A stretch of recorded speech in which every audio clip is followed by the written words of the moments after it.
শুভ সকাল। হরে কৃষ্ণ বন্ধুরা, রাধে রাধে। কেমন আছো তোমরা সবাই?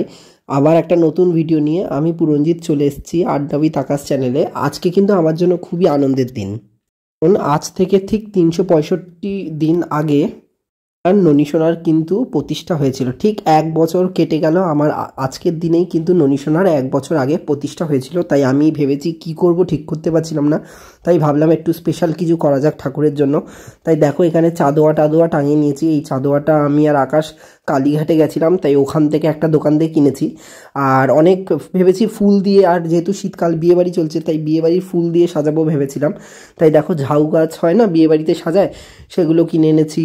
তারপরে অল্প জিপসি এনেছি, কেন কি জিপসির প্রচুর দাম। যে জিপসি ফুলগুলো হয় আর এগুলো দিয়ে সাজালেও না দেখতে খুবই সুন্দর লাগে। আর এখানে 5-6 রকমের গোলাপ কিনে এনেছি, গোলাপেরও প্রচুর দাম। আর মানে বিয়েবাড়ির সিজন চলছে, বুঝতেই পারছো, প্রচুর ফুলের দাম। এই ফুলটারও একটু বেশ অন্যরকম রং লেগেছিল। আর এগুলো বেশ ফুল মার্কেটে বেশ, এই ফুলগুলো বেশ দেখছিলাম অনেকটা দামেই বিক্রি হচ্ছিলো। এগুলো একটু ইউনিক টাইপের ফুল, তার সাথে দোপাটি ফুল আর পুরো ব্যাগ ভর্তি গাঁদা ফুল এনেছি। কিছু কিন্তু প্ল্যান ছিল না কি করব না করব, তারপরে ভাবলাম একটু স্পেশাল কিছু করা যাক, স্পেশাল একটু রান্না বান্না করে একটু বিশেষ করে দিনটা একটু বিশেষভাবে সেলিব্রেট করা যাক। তো চলো কেমন সাজিয়েছি না সাজিয়েছি তোমাদের সাথে শেয়ার করি।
তো দেখো এখানে ননী সোনার জন্য কিন্তু ভোগ রান্নার প্রস্তুতি শুরু হয়ে গেছে। এখানে লুচি ভাজা হচ্ছে, সুজিটা অলরেডি রান্না করা হয়ে গেছিলো। তো আজকে গোপালকে ভোগে দেব ঠিক করেছি লুচি, সুজি, তারপরে 5 রকমের মিষ্টি, ফল, এইগুলো দিয়েই দেব। কারণ আমাদের কিন্তু অন্নভোগ দেওয়ার নিয়ম নেই ঠাকুরকে। আমি আগেও আমাদের বাড়ির অন্যান্য পুজোর যে ব্লগগুলো আছে ওতে জানিয়েছি জিনিসটা। তাই জন্যই লুচি সুজি, এই দেখো সুজি করা হয়েছে, এটা করে অলরেডি ঢেকে দিয়ে রাখা হয়েছে। তো লুচি সুজি এরম করে বসে বসে কিন্তু বানাচ্ছে। আর এখানে দেখো স্নান পাত্রটাকে সেট করে নিয়েছি। এবার এর মধ্যেই ননীর অভিষেক হবে। তো স্নান পাত্রে সেট করে তার উপরে অষ্টদল কমল এঁকে নিয়েছি চন্দন দিয়ে। তার উপরে এই পাথরের টেবিলটা দিয়ে দিলাম, যেটা নবদ্বীপ থেকে এনেছিলাম। এই পাথরের এটা দেওয়ার কারণ এটা দিয়ে একটু সুবিধাই হবে স্নান করাতে। আর দেখো পুষ্পপত্র সাজিয়ে নিয়েছি, গোলাপ ফুল, গাঁদা ফুল, দোপাটি ফুল, তুলসী পাতা, অনেক রকমের ফুলই আছে। তারপরে গাছের ফুল আছে। আর দেখো 1 বাটি চন্দনও রেডি করে নিয়েছি। সব রেডি করে হাতের কাছে জোগাড় করে রেডি করে তারপরে কিন্তু ব্লগটা করেছি। যেহেতু শীতকাল ওই জন্য একটু গরম জলও করে নিয়েছি। অল্প একটু গরম জল আছে, হালকা, এটা উষ্ণ গরম জল। এখানে 3 রকমের ফুল রেখে দিয়েছি পুষ্প অভিষেকের জন্য। 3 টাইপের ফুলই জোগাড় করতে পেরেছি। আর দেখো এখানে কিন্তু স্নান শুরু হয়ে গেছে, তো তোমরা দর্শন করতে থাকো। দেখো এখানে ননী সোনাকে স্নান বেদিতে বসিয়ে নেওয়া হয়েছে। আর স্নান বেদিতে বসানোর পর ননী সোনাকে সবার প্রথমে আচমন করে নেওয়া হচ্ছে। আচমনের পর একে একে পঞ্চামৃত দিয়ে দুধ, দই, ঘি, মধু, চিনি দিয়ে পরপর করে এক করে অভিষেক হবে। এর রসটা জোগাড় করা হয়নি, কারণ একে হাতে টাইম ছিল না, তারপর সব দিকে সামলাতে হচ্ছিল, ওই জন্য ফলের রসটা জোগাড় করতে পারিনি। তো বন্ধুরা তোমরা দেখতেই পাচ্ছ স্নান শুরু হয়ে গেছে। এখানে দুধ দিয়ে স্নান করানো হচ্ছে। আর ননীশোনার গলায় একটা পুঁথির মালা পরিয়েছি, কেন কি একদম খালিভাবে স্নান করাতে কেমন লাগছে, তাই একটু একটা মালা পরিয়ে জাস্ট স্নান করাচ্ছি। কারণ কি আমি স্নানে দেখবে তোমরা বড় বড় মন্দিরে ফলের মালা গেঁথে তারপরে পরিয়ে তারপরে কিন্তু স্নান হয়। যেহেতু একা হাতে করেছি আর তাড়াহুড়োর মধ্যে ফলের মালাটা আর বানানো হয়নি, তাই আর কি করব, একটা পুঁতির মালা পরিয়েই আর কি স্নান শুরু করে দিয়েছি। এখানে দেখো তারপরে দই দিয়ে, মধু দিয়ে, ঘি দিয়ে পরপর করে সব জিনিস দিয়ে কিন্তু অভিষেক হচ্ছে।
তো দেখো এখানে স্নান টান করে একদম রেডি হয়ে গেছে আমার সোনা পাপ্পা।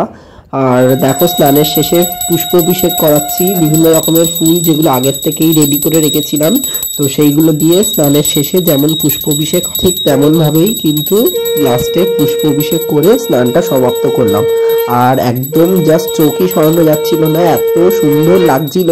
মানে আমার মনে হচ্ছিল যে ননীশোনারও স্নান করে মজা পাচ্ছে আর আমরাও তাকে স্নান করে একদম মানে কি মানে মানে মন পুরো একদম ভরে গেছে পুরো। আর সত্যি দেখবে মানে এক একদিন এক এক রকম লাগে, মানে মানে নিজে হাতে ঠাকুরকে আমি বিশ্বাস করি স্নান করালে, ভোগ দিলে, তারপরে মানে নিজে হাতে যত্ন করলে, যেগুলো একটা ছোট্ট বাচ্চাকে করে, নিজেদের মধ্যেও কিন্তু একটা সেই ভক্তিটা কিন্তু জাগরণ হয়।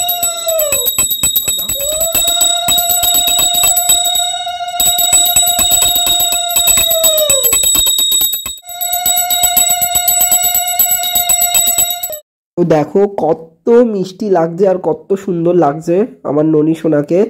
আমার মনে হচ্ছিল যে আজকের দিনে সবই সুন্দর লাগছে, মানে সুন্দরভাবে স্নান হয়েছে, সুন্দরভাবে সব কিছুই সুন্দর হয়েছে, পুরো দিনটাই এত ভালো লাগছিল আমার। আর স্নানের শেষে কর্পূর আরতি করছি দেখো, যেটা আর কি নিয়ম কর্পূর আরতি করার, তো সেইভাবেই সেই নিয়মটা মেনে স্নানের শেষে আমি কর্পূর আরতি করলাম। আর যেহেতু শীতকাল তাই আর কি মানে খুব স্নানটা তাড়াতাড়ি করাতে হয়েছে, বেশিক্ষণ সময় নিয়ে করায়নি। কে ভোগে দিয়েছি 5 রকমের কাটা ফল, এখানে জোড়া সন্দেশ, একটা রকমের শুকনো মিষ্টি, ছানার জিলিপি, রসগোল্লা, এটা গুড়ের রসগোল্লা, লেডিকেনি, আর রূপোর গ্লাসে করে জল, আর রূপোর থালায় করে মাখন মিশ্রি। বন্ধুরা তোমরা সবাই ভোগ দর্শন করো, ভোগ দর্শন করে সবার দুর্ভোগ কাটুক। আর সবাই কিন্তু কমেন্ট করে জানিও যে কেমনভাবে সাজিয়েছি ঠাকুরের ভোগের থালাটা। ভোগ নিবেদনের পরে শুরু হয়ে গেছিল ভোগ আরতি। তো আরতি যেমন আর কি পঞ্চপ্রদীপ, ধূপকাঠি, জলসঙ্গ, পুষ্প, বস্ত্র, চামর, তারপরে ময়ূরের পাখা, পরপর সব জিনিস দিয়েই আরতি হয়েছে। কিন্তু ভিডিওটা বড় হয়ে যাবে বলে আর পুরো জিনিসটা দেখাইনি।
তো দেখো বন্ধুরা, এটা হচ্ছে সন্ধেবেলার ভিডিও। তো সন্ধেবেলা আমি একটু মোমবাতি টোমবাতি জ্বালিয়ে ননী সোনার চারিদিকে একটু মোমবাতির আলোয় সাজানোর চেষ্টা করেছি। আর সত্যি বলতে কি, এই সাজের সাথে মোমবাতির আলোটা জাস্ট অপূর্ব লাগছিল, অপূর্ব। তোমরা জাস্ট দেখো কত সুন্দর লাগছে দেখতে। আর সেই মানে দেখলে মনে হচ্ছে আলাদাই একটা জগতে চলে গেছি। মানে আমি তো আমার ননী সোনাকে চিনতেই পাচ্ছিলাম না, মনে হচ্ছে কোনো মানে বড় একটা মন্দিরে মহারাজা বসে আছে ওরকম মনে হচ্ছে দেখতে। মানে সেই রাসযাত্রা, ঝুলন যাত্রা এবছর আমি ঠিক করেছিলাম যে সারা বছরে যা না সাজিয়েছি আজকের দিনে সবচেয়ে বেশি সাজাবো। তো সত্যি বছরের সবচেয়ে সেরা সাজ হয়েছে, সবচেয়ে সুন্দর সাজ হয়েছে, সবচেয়ে বড় সাজ হয়েছে। এমনকি জন্মাষ্টমীর দিন থেকেও আজকে আমার বেশি সুন্দর লাগছিল পার্সোনালি ননী সোনাকে দেখতে। তো দেখো মোমবাতির আলোয় একটা আলাদাই মানে জগতে পৌঁছে গেছে। আর এরকম চারিদিক দিয়ে ফুলের গন্ধে, আতরের গন্ধে তো পুরো মানে আলাদাই একটা পরিবেশ তৈরি হয়েছিল। তো ভিডিওটার শেষের দিকে চলে এসেছি। তো আজকের ভিডিওটা এতটাই রাখছি। তোমরা অবশ্যই কিন্তু কমেন্ট করো, লাইক করো, শেয়ার করো। আর যদি আমাদের চ্যানেলে নতুন হয়ে থাকো তাহলে অবশ্যই সাবস্ক্রাইব করে আমাদের পাশে থেকো। সন্ধেবেলাও কিন্তু ননী সোনার সন্ধ্যারতি হয়েছে, তো সেটা আর শেয়ার করলাম না, কেন কি সেটা শেয়ার করতে গেলে ভিডিওটা আরও অনেক বড় হয়ে যেত। ওই জন্য আর আমি ভিডিওটাকে বেশি বড় একদমই করতে চাই না, কারণ কি বেশি বড় ভিডিও হলে তোমরা কিন্তু অনেকেই স্কিপ করে যাও, দেখো না। আর অবশ্যই কিন্তু বলো কারা কারা ভিডিওর এন্ড অবধি আছো, ঠিক আছে? তো আজকের ভিডিওটা মোটামুটি এখানেই শেষ করছি। তোমাদের যদি কোনো জিজ্ঞাসা থাকে বা কোনো মতামত থাকে তোমরা সেটা কমেন্টে জানাতে পারো। এইভাবেই আমাদের পাশে থেকো, আরও নতুন নতুন ভিডিও দিয়ে তোমাদেরকে উপহার দেব। তো আজকের মতন এখানেই রাখছি। রাধে রাধে।